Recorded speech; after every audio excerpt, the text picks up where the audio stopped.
தான் தோன்றி சாம்ராஜ்யத்தின் 2ஆம் குல ராஜ்யவேந்தன் மன்னர். ஆமாம், இவர் பெயரே மன்னர்தான். இவர் பிறந்தபோது 1 விட்ட 3 விட்ட வாரிசுகள் டஜன் கணக்கில் இருந்தனர். இதனால் பிற்காலத்தில் நாட்டை ஆள போட்டி வந்துவிடக் கூடாது, ஒருவருக்கு ஒருவர் போட்டி போட்டு சண்டை போட்டுவிடக் கூடாது என்பதற்காக இவரது தாய் அடம்பிடித்து இவருக்கு மன்னர் என்றே பெயர் வைத்து விட்டாள். இதனால் இவரை மன்னர் மன்னன் என்றே நாட்டு மக்கள் அழைப்பது வழக்கம். சின்ன வயதிலிருந்தே இவருக்கு கதை கேட்பதில் ஆர்வம். கதை கேட்டபடியே சாப்பிடுவார், தூங்குவார். குளிக்கும் போது கூட கதவுக்கு வெளியே நின்றபடி யாராவது ஒருவர் கதை சொல்லிக் கொண்டே இருக்க வேண்டும். இதற்காக கதைத்துறை என்று தனியே ஒரு துறையை உருவாக்கி அத்துறைக்கு தனி அமைச்சர் ஒருவரையும் நியமித்து இருந்தார். இத்துறையின் துணை அமைச்சர்களிடம் தினமும் ஏராளமானோர் வந்து கதை சொல்லுவர்.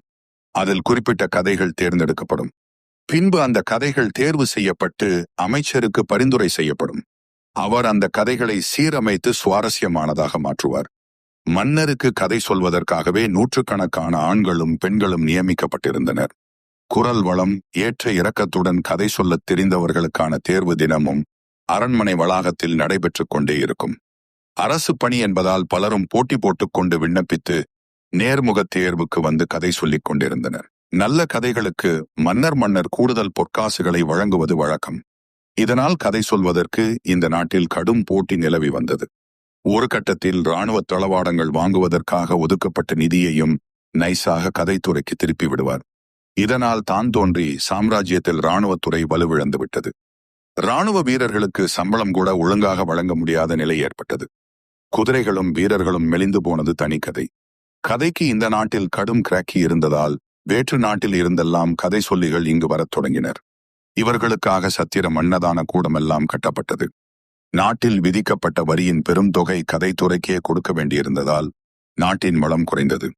இதை எப்படி மன்னரிடம் சொல்வது என்று புரியாமல் அரசவையே பரிதவித்து வந்தது.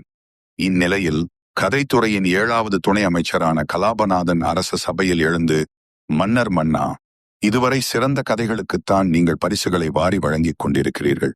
எல்லோராலும் சிறந்த கதைகளை கூற முடியாது. அதனால் குறிப்பிட்ட சிலரே வெவ்வேறு பெயரில் கதை எழுதி ஏகப்பட்ட வெகுமதியை லவட்டிக் கொண்டிருக்கின்றனர். இந்த வெகுமதி மூலம் அவர்கள் நம் நாட்டில் ஏகப்பட்ட இடங்களை விலைக்கு வாங்கி போட்டுக்கொண்டே இருக்கின்றனர். இதனால் நம் சாம்ராஜ்யத்தை விட அவர்களுடைய நிலப்பரப்பு அதிகரிக்கும் சூழல் உள்ளது. தனிநபர்களின் நிலப்பரப்பு அதிகரிப்பது ஆபத்து. நாளைக்கு அவர்களே ஒரு ராஜ்யத்தை உருவாக்கி மன்னராகிவிடும் நிலையும் இருக்கிறது.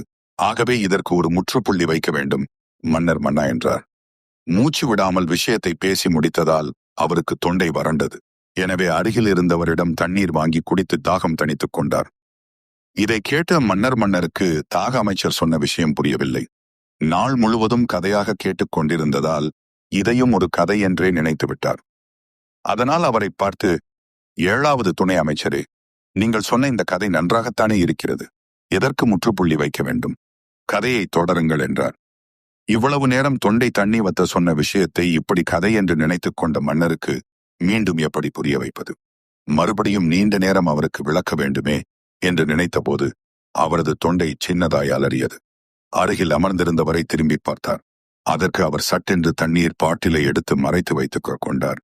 பின்பு தொண்டையை கனைத்தபடி மன்னருக்கு வேறு ரூட்டில் போய்த்தான் விளக்க வேண்டும் என்று நினைத்து, தான் தோன்றி சாம்ராஜ்யத்தின் மகாபிரபு, மன்னர் மன்னா, நீங்கள் சிறந்த கதைகளுக்கே தொடர்ந்து பரிசு தருகிறீர்கள்.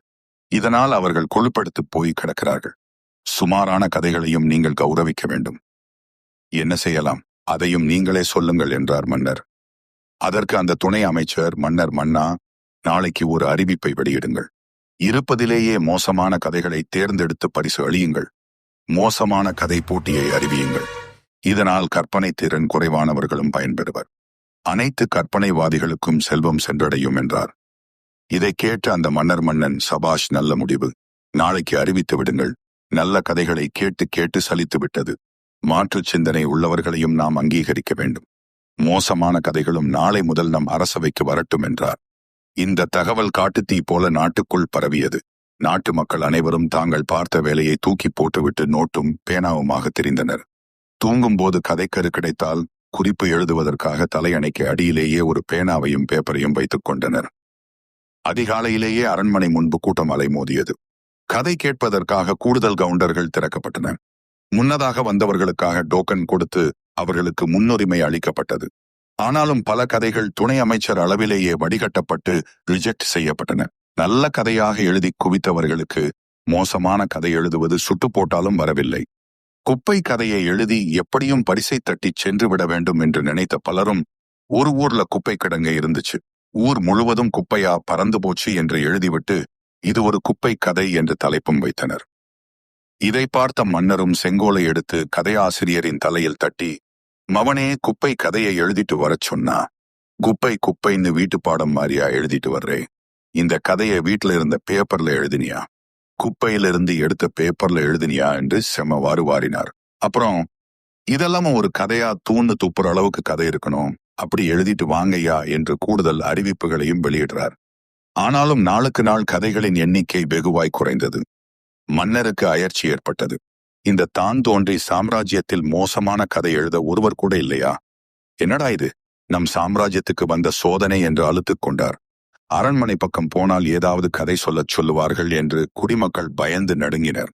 தண்ணீர் வரவில்லை, சாக்கடை ரோட்டில் செல்கிறது என்று மனு கொடுக்க கூட அரண்மனை பக்கம் செல்ல பலரும் அச்சப்பட்டனர். மீறி மனு கொடுக்க சென்றவர்களிடம் மனுவோட ஒரு கதையை அட்டாச் பண்ணாதான் தீர்வு கிடைக்கும் என்று அங்குள்ள அலுவலர்கள் திருப்பி அனுப்பினர். இந்த நிலையில தான் வெளிநாட்டில் இருந்து ஒருவர் இப்போட்டியில் கலந்து கொள்வதாக கூறினார். அவர் ஒரு தவில் இசைக்கலைஞர். கதைக்கும் அவருக்கும் ஒரு சம்பந்தமும் கிடையாது.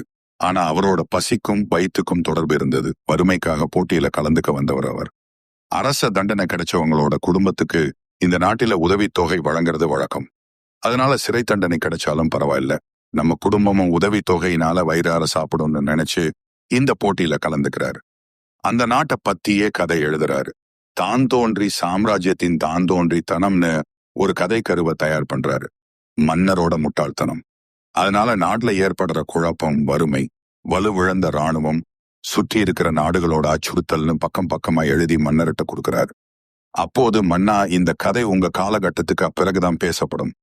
வரலாற்றின் இருண்ட ராஜ்யம்னு அடுத்தடுத்த தலைமுறைகள் இந்த நாட்டை பத்தி பேசிட்டே இருப்பாங்க.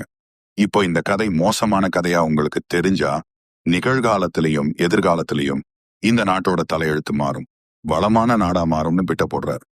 இந்த கதையை கேட்ட மன்னனின் புத்தி தெளியுது, சிந்தனை மாறுது.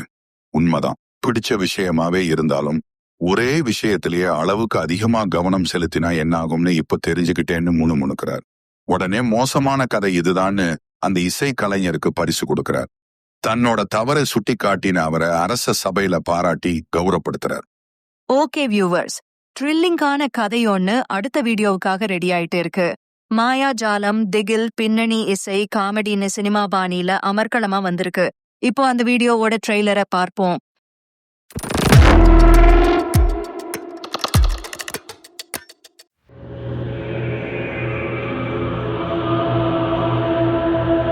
மிஸ் பண்ணாம கண்டிப்பா பாருங்க. வழக்கம் போல லைக் பண்ணுங்க, ஷேர் பண்ணுங்க. இதுவரை சப்ஸ்கிரைப் பண்ணாதவங்க சப்ஸ்கிரைப் பண்ணுங்க. Okay, by.